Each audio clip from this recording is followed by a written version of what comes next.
Hey there guys, how is everyone doing? Welcome back to Rule of Two Review, and today let's discuss a little bit more E3. So yes, it is time for more E3 discussion and theories and speculation and guessing, and all that fun stuff and conversation that comes from this awesome period when we are literally days away from the big show and the big event, which everyone likes to call the Christmas of the video game industry, and that's exactly what it is. Christmas in like the middle of summer. It is just the coolest thing that we get to do this and celebrate this every year, and I of course love talking to you guys about it during this period when we're all getting super pumped. So sticking to the Nintendo side of this E3 coin, as I tend to usually do, of course, as a mostly Nintendo channel, we all know that there is a lot riding on E3 this year for Nintendo because of the Switch being so new and the fact that the sales and the reception has been so positive. They have crazy good momentum going into the show this year, which, to be fair, I mean, does it not feel like the first time in almost 100 years since we could actually say Nintendo has really strong positive momentum going into E3? It's truly been about probably 4 or 5 years, but it feels like an eternity, and it also feels really great that we can finally say it's happening again.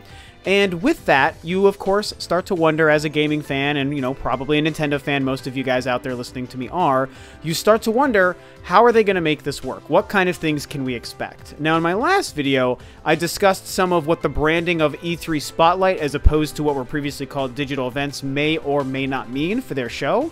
Can we expect something completely identical to a digital event just with a different name? Or is it entirely possible that because they're rebranding the name, are they also rebranding the format and the way they deliver it to us? I think both are entirely possible. And when I start to think about it a little bit further, beyond just the idea of how they might present stuff to us, the other huge question we of course have is what will they present to us? Now, another thing I discussed on a video a week or two ago were some big bets and bold predictions I had for Nintendo at this year's show. There was a lot of fun stuff for me to talk about and theorize about, and I really enjoyed making that video, and you guys really seemed to dig it too, so that was a lot of fun and pretty cool.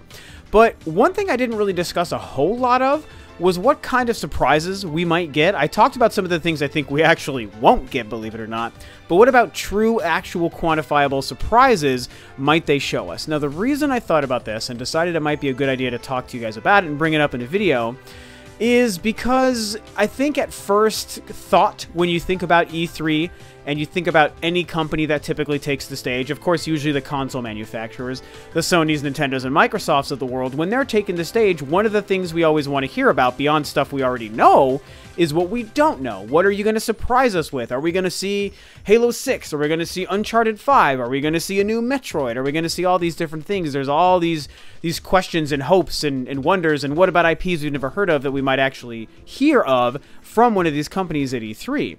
And the good news is, a lot of times, in fact, more often than not, we actually do get those things. Sony, Microsoft, Nintendo, they all typically bring a lot of surprises to us every year. Some surprises are huge, massive, jump out of your chair and freak out surprises. Sometimes there's smaller surprises that don't land very hard or even aren't meant to land very hard, just a little nugget that they get to put out there to kind of get people so excited. But a lot of times it's like, oh, well, hey, I didn't see that coming. That's kind of neat. But there are also those times where we don't truly get surprises, and that's what I started to think about when it comes to Nintendo. Is this going to be one of those rare times where they come to us and they don't really give us a surprise because they've given us a pretty good library of games that we already know we can expect that they will talk about?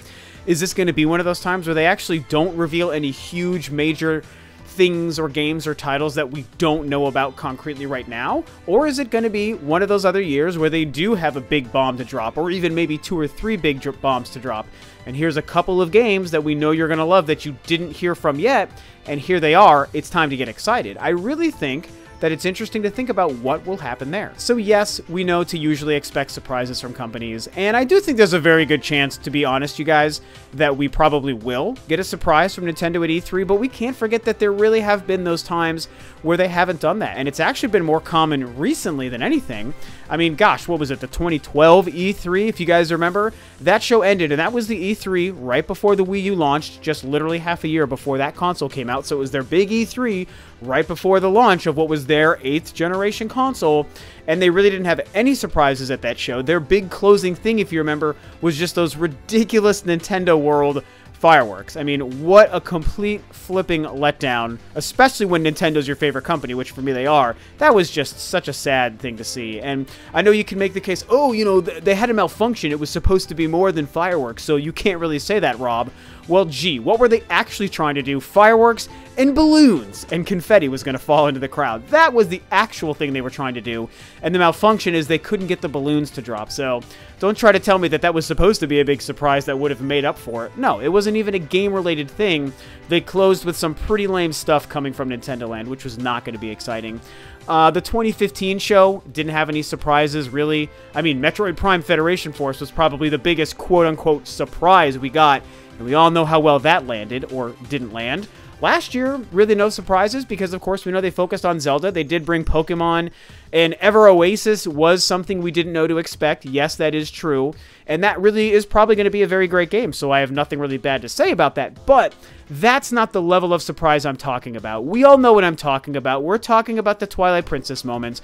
We're talking about, I have to say this, the Other M moment, which I know a lot of people don't like that game after the fact, but when it was shown at E3 as their closing moment, it was unreal, insane, super exciting, very surprising. So moving off of the precedents that yes, there have been times where Nintendo has not surprised us at E3, what about this year? What about E3 2017, right after the Switch? What about the E3 Spotlight? How are they going to give this to us? Is this going to present an opportunity for a big surprise or two to come at us? And I do ultimately think, yes, that's the good news here. I think that more often than not, if I was a betting man, I would say, I don't know, 70 to 80% we're going to see a surprise or two at the show for sure.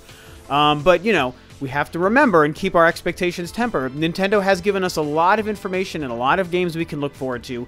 We know Mario Odyssey is going to be the big star of the show. That's going to be great. Can't wait for that. Xenoblade Chronicles 2 is obviously going to be there. Splatoon 2 is obviously going to be there. ARMS, it'll be curious to see how much time they actually spend on ARMS, because it literally comes out like the day after E3 ends. That, of course, doesn't mean they still won't spend some time on it. And there will, of course, be also the ARMS Invitational and Splatoon Invitational, so that'll be really interesting. They're probably going to discuss Fire Emblem Warriors. They're going to be talking about Hey Pikmin on the 3DS. Probably a couple of other smaller 3DS titles, which will certainly be interesting. I'm sure that Ever Oasis could be there. But what about those other surprises, man? I think that there's a lot of opportunities for things to be there. What could they show us that would be a big surprise? I mean, obviously the first big, obvious one that everyone wants and everyone is talking about, and I have discussed, is Metroid. If they showed us a Metroid, we'd all lose our damn minds. It's the #1 thing we all want, because we already have a brand new Zelda. We've got Breath of the Wild and DLC for that to look forward to. We got a brand new Mario. Mario Odyssey is coming really soon. The other one of their big 3 or 4, or however many you want to count in Nintendo's main pantheon, is Metroid, and a lot of us want it, and there are a lot of rumors that say Metroid is being developed and it might show up this year. Some people say maybe they're making 2 Metroid games, which is insane to me, but it would be freaking awesome if one or all of that stuff turned out to be true. My personal theory, a lot of you guys have heard, is that I do not expect to see Metroid, but I do, of course, believe that they are making it. So that being said, Metroid is obviously the big thing that we know we could expect and would make everyone really excited. Also, Animal Crossing would be a great, huge surprise, of course. You know, I'm not really an Animal Crossing guy. I wouldn't play it and don't care. My girlfriend does love it, by the way, so I'm sure it would be something that would be in our house. And obviously, Animal Crossing is flippin' huge, man. That is a huge property for Nintendo, and the Amiibo Festival fell flat, and they know they have a gold mine waiting in the wings with Animal Crossing, so they might show us Animal Crossing. I think Bayonetta 3 is one of those games that does have a pretty good chance at showing up at E3 this year.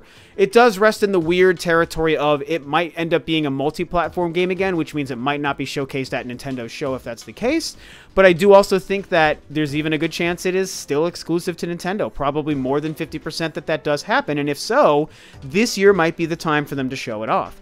F-Zero would be a massive one, because we've all been wanting F-Zero for like 100 years. Everyone wanted it on the Wii U, and Miyamoto sort of addressed it and said there was an issue with finding a controller that he liked to develop an F-Zero game on. Nowadays, it seems like he's making less games, so maybe if they were going to bring F-Zero back, they would do something different. Of course, Shinnen is always, you know, someone who people would like to see make F-Zero, so that would be a great surprise, but I sure do not expect that. Some other big ones. We all know Retro's making a game, showing us Retro's game, and especially if that game is awesome and not a Donkey Kong game, that would get people really pumped.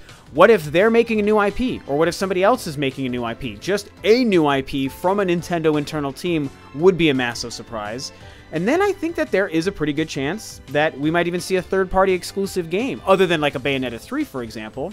And that would be a massive surprise. If they just drop this bomb of, oh, and Square is making this completely exclusive game just for the Switch. That's great for all these reasons, like some big RPG. Here it is. And, you know, one of the things people may talk about is the Mario plus Rabbids game, which we all know is all but real. And obviously we can probably expect to see that at the show this year. And that one's tricky because I don't really know that I'd call that a surprise if in fact it's real and if it shows up. And I do pretty much believe that game is real. I saw all the artwork and stuff that finally leaked a couple days ago. I saw that about a month and a half ago, thanks to some other folks that I know inside the industry who shared that with me. So I had started to believe in that game for a while now. And the thing is, like I said, if it shows up, I don't necessarily think it would count as a surprise because we all know about that game. It's like the worst kept secret in gaming. But something else, like a Beyond Good and Evil 2, for example, which I guess, you know, technically I just discussed this too, Michel Ancel did say that game will not be at E3 this year. So, but that's a good example of a game like Beyond Good and Evil 2, that kind of exclusive third-party game being announced for the Switch. That would be a huge surprise. So anyway, beyond what actually would qualify as a surprise, there's, you know, myriad other opportunities and options and titles and scenarios that could happen that would actually surprise us. But it's certainly fun to think about how this is going to play out.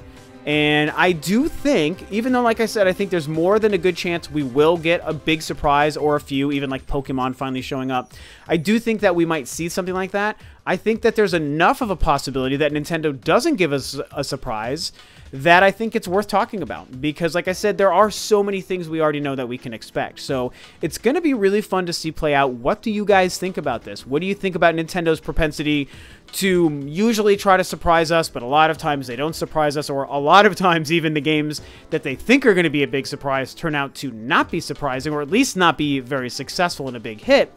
And I think that that's an important element to consider here. So, yeah, I don't know. I think that's it, guys. What do you think? What do you expect? Do you expect a big surprise or not? Do you expect one of the surprises I listed or something different? Or do you really think, you know what, this might be a year where Nintendo doesn't surprise us and they just focus on Mario and Xenoblade and Splatoon and a couple of other smaller things, and that's it. So it will be fun to see, but of course, talk about it below. I always love and enjoy making videos for you guys and talking about E3 with you and discussing Nintendo's plans for the show. It's going to be a lot of fun. Thanks as always for tuning in, guys. This is Rob of Rule of Two Review, and I will catch you next time on another video.